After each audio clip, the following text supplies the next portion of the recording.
नमस्कार दोस्तों, मेरा नाम पीयूष, आप देखते हैं क्वेश्चन आवर भारत। 1 मई को 11:44 में रात में गौरव तनेजा एक ट्वीट करते हैं जिसमें एक वो फोटो पोस्ट करते हैं। उसमें क्या कहते हैं मैं आपको पढ़ के बताता हूँ एक एक चीज़। गृह प्रवेश पूजा, Hinduism is a science based way of life. On December 3, 1984, 2 families remained unaffected from Bhopal gas leak. They performed regular हवन which is a natural antidote to pollution. उसके नीचे प्रफुल्ल बिलोरेन है, जिनको MBA चाय वाला के नाम से भी जाना जाता, प्रसिद्ध हैं।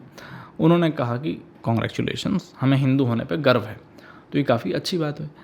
अब इतना ही था कि कुछ सेकुलर्स को, लिबरल्स को बहुत वो हो गया कि भाई हम कैसे सह सकते हैं कि कोई हिंदू अपने हिंदू होने पे, अपने कल्चर पे प्राउड कर रहा है, वो भी सोशली फ्लॉन्ट कर रहा है।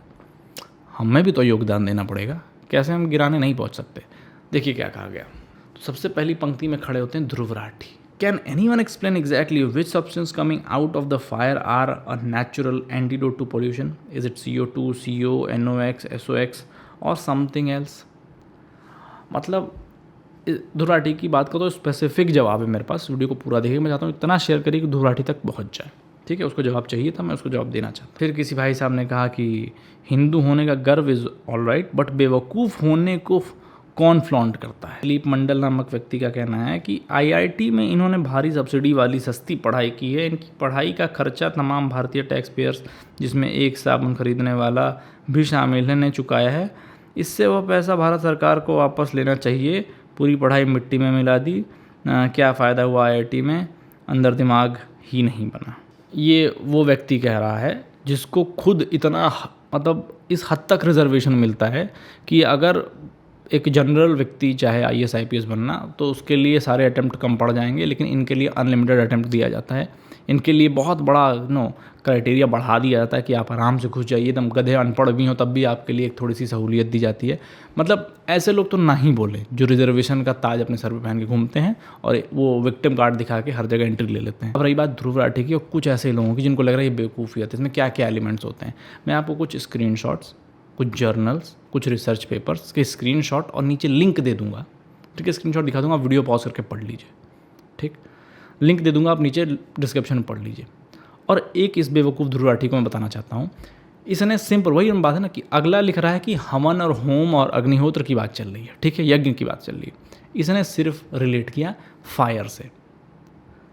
जब यहाँ पे कम होगा, मतलब एक सिंपल आग लगाना और एक हवन करना, यज्ञ करने में बहुत बड़ा फ़र्क होता है। दोनों में मटेरियल्स क्या क्या पड़ते हैं, बहुत बड़ा फ़र्क होता है। कौन सा मटेरियल जल रहा है, तो फॉर एग्जांपल कहीं प्लास्टिक जल रहा है तो उससे क्या निकलेगा, कौन सी गैस निकलेगी, और कहीं लकड़ी जल रही है तो उससे कौन सी गैस निकलेगी। लकड़ी में भी कौन सी लकड़ी जल रही है तो उससे गैस कौन सी निकलेगी, इसमें फ़र्क आ जाता है। कहीं कपूर जल रहा है तो गैस कौन सी निकलेगी, कहीं टायर का टुकड़ा जल रहा है तो कौन सी गैस निकलेगी, इसमें फ़र्क आ जाता है। कहीं घी जल रहा है, तेल जल रहा है, तो उन दोनों के गैस में फ़र्क आ जाता है। लेकिन इस गधे को, इस बैल बुद्धि को सिर्फ इतना समझ में आया कि आग से तो ये चीज़ें निकलती हैं और इनमें से कौन सा एंटीडोट है। गौरव तनेजा ने जो गैस लीक वाला जो पेपर का आर्टिकल था वो वाली लाइन थोड़ी सी डाल दी, और उस वक्त पेपर में भी निकला था यही सेम चीज़ कि इन वजहों से वो परिवार बच गया।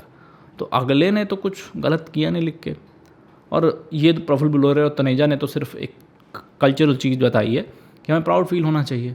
उन्होंने एक्सपीरियंस किया, उन्होंने अपनी चीज़ बता दी।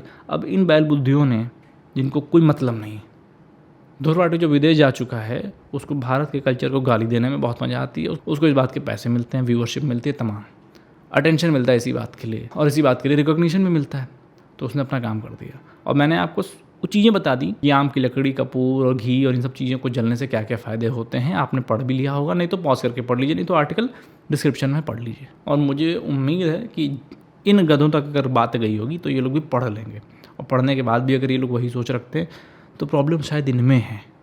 हम लोग समझाने के लिए, डिफेंसिव होने के लिए खाली नहीं बैठे। मैं चाहता हूँ इस बात पे आप लोग अपना कमेंट बताइए, इस वीडियो को शेयर करिए।